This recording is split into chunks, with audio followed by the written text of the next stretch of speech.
Kalian tahu nggak sih apa itu perjanjian Roem-Royen? Perjanjian Roem-Royen adalah perjanjian yang ditandatangani pada tanggal 7 Mei 1949 antara Belanda dan Indonesia sebagai hasil delegasi yang dimediasi oleh UNCI atau United Nations Commission for Indonesia. Assalamualaikum warahmatullahi wabarakatuh. Kami dari kelompok 7 yang beranggotakan saya, Naila Nafisa Faadia. Saya Zahra Anggita. Saya Mutiatul Latifah. Saya Karina Bella Maiswari. Kami semua akan menjelaskan tentang perundingan Roem-Royen.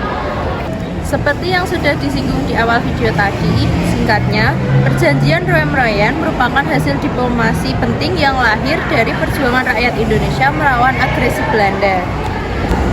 Roem-Royen dilatar belakangi oleh 4 faktor. Yang ke-1 adalah agresi militer dua Belanda, yaitu Belanda melancarkan serangan militer kedua ke Indonesia yang mengakibatkan penduduk Yogyakarta dan penangkapan pemimpinan Indonesia. Yang kedua, ada tekanan internasional, yaitu PBB mengancam tindakan Belanda dan mendesak penyelesaian damai pembentukan KTN untuk mediasi perundingan.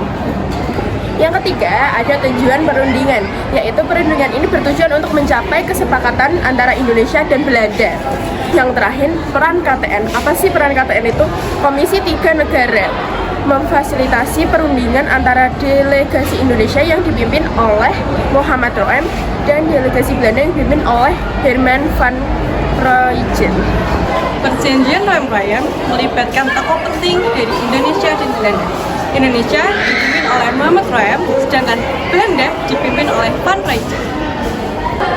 Tokoh dari Indonesia yang pertama ada Muhammad Roem sebagai ketua delegasi, Ali Sastronidja sebagai wakil ketua delegasi, Johannes Leimana sebagai anggota delegasi, IR Juanda sebagai anggota delegasi, Prof. Supomo, Johannes Latuhari, Muhammad Hatta dan Sri Hamengkubuwono sebagai anggota delegasi. Lalu ada tokoh Belanda yaitu Dr. J.H. van Rooyen sebagai ketua delegasi. Lalu ada Blum sebagai anggota delegasi, Jacob, Dr. Van, Dr. Verde, Dr. P.C. Koch, Van Hoogstraten, dan Dr. Gibbon yang merupakan anggota juga. Lalu ada tokoh UNCI yaitu Merle Cockburn Amerika Serikat, Slay Australia, Hermans Belgia. Isi perjanjian Roem-Royen. Isi perjanjian Roem-Royen dibedakan menjadi 2 bagian, yaitu perjanjian untuk pihak Indonesia dan untuk pihak Belanda.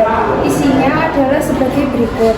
Yang pertama, isi perjanjian delegasi Indonesia.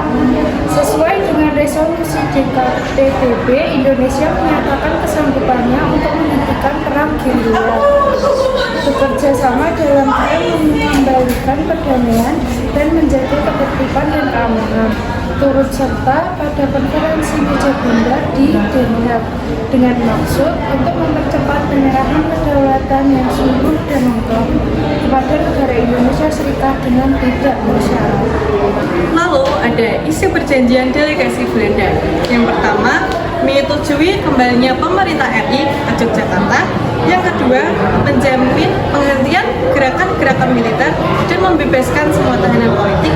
Yang ketiga, tidak akan mendirikan atau mengakui negara-negara yang ada di daerah yang dikuasai oleh RI sebelum 19 Desember 1949 dan tidak akan meluaskan negara atau daerah yang merugikan Republik. Yang keempat, menyetujui adanya RI sebagai bagian dari negara Indonesia Serikat.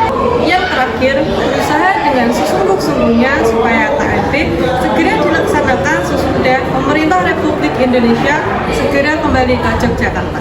Sekian dari kelompok kami.